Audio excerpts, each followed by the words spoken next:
Halo semuanya, selamat datang di ulasan kita hari ini. Jujur, saya sangat excited memandu eksplorasi kita kali ini karena materinya sangat menggugah pikiran. Hari ini kita nggak cuma sekedar membedah teks klasik, tapi kita bakal jalan-jalan ke dalam diri kita sendiri. Fokus kita adalah surat ke-96 dari Al-Quran, yaitu surat Al-Alaq.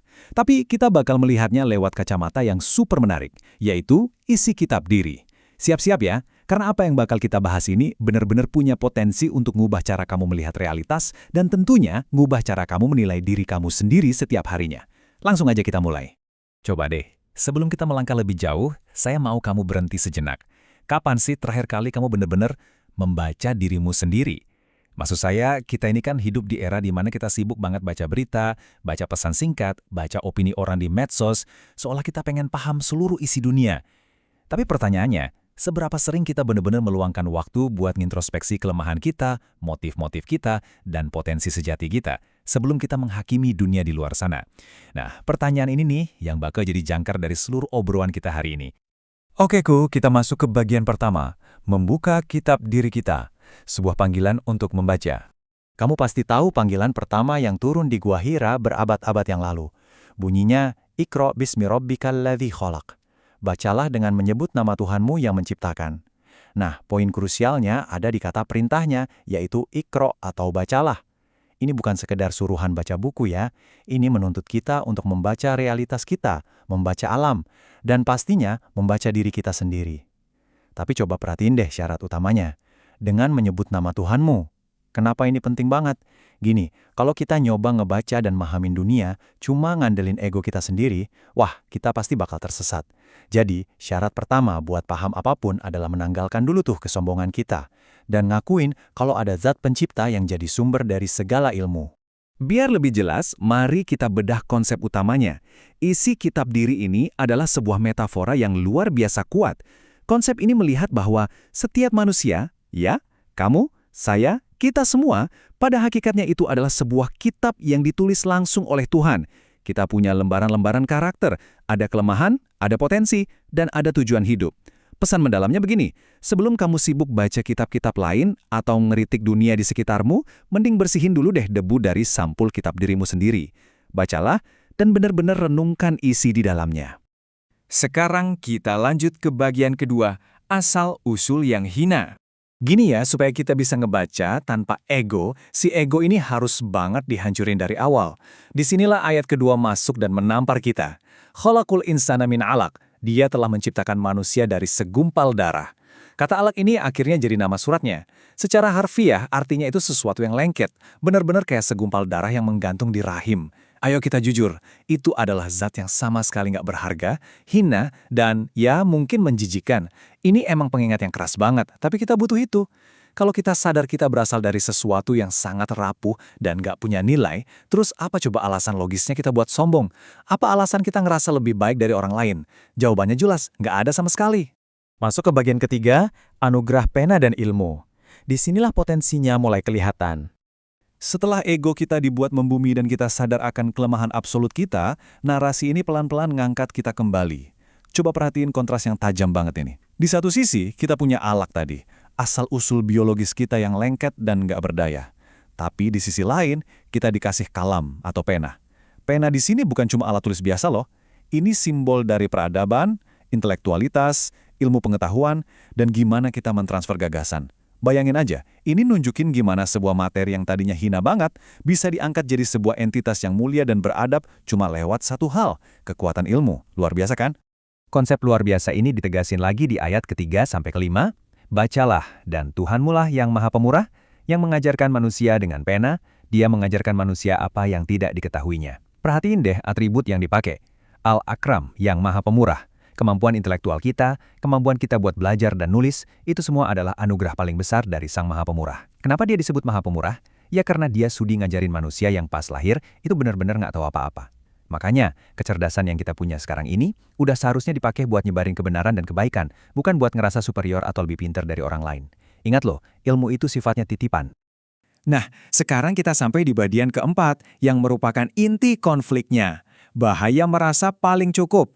Disinilah letak jebakan fatalnya. Teksnya langsung beralih ngasih peringatan yang tegas banget. Kalla innal insana la yatgha ar-ra'ahu istaghna. Artinya, sekali-kali jangan. Sesungguhnya manusia benar-benar melampaui batas. Kalau dia melihat dirinya cukup. Dalam bahasa aslinya, konsep melihat diri cukup ini disebut istaghna. Bisa dibilang ini adalah ilusi terbesar umat manusia. Maksudnya gini, saat kita ngerasa rekening bank kita udah penuh, jabatan udah tinggi, gelar akademis berderet panjang, kita tuh mulai mikir, saya bisa kok hidup sendiri, saya udah nggak butuh Tuhan lagi. Perasaan merasa cukup inilah yang bikin manusia jadi berani melampaui batas dan akhirnya malah menindas orang lain. Percaya atau enggak, konsep kuno ini relevan banget sama kehidupan modern kita sekarang. Penyakit istaghna ini benar-benar akar dari segala macam kesombongan. Gini contohnya, kalau kamu ngerasa cukup dengan harta, ujung-ujungnya kamu bakal jadi pelit atau kikir. Kalau kamu ngerasa cukup dengan ilmu, ngerasa, wah gue udah tahu semuanya nih, kamu bakal terjebak dalam kesombongan intelektual dan jadi anti banget sama kritik. Dan kalau kamu ngerasa cukup dengan kekuatan atau koneksi yang kamu punya, kamu bisa berubah jadi tiran dan ngelupain Tuhan sama sekali. Intinya simpel, perasaan saya udah cukup, itu adalah titik awal menuju kehancuran spiritual kita. Lalu apa akibatnya? Kita masuk ke bagian kelima, ancaman bagi kesombongan. Kalau kita lihat secara historis, ayat-ayat ini sebenarnya turun untuk ngerespon arogansi Abu Jahal. Dia ini seorang elit Quraisy yang dengan sangat arogan melarang dan ngancam-ngancam saat kebenaran lagi disampaikan. Nah, sumber ulasan kita ini ngasih peringatan keras kalau kesombongan itu nggak bakal dibiarin tanpa balasan.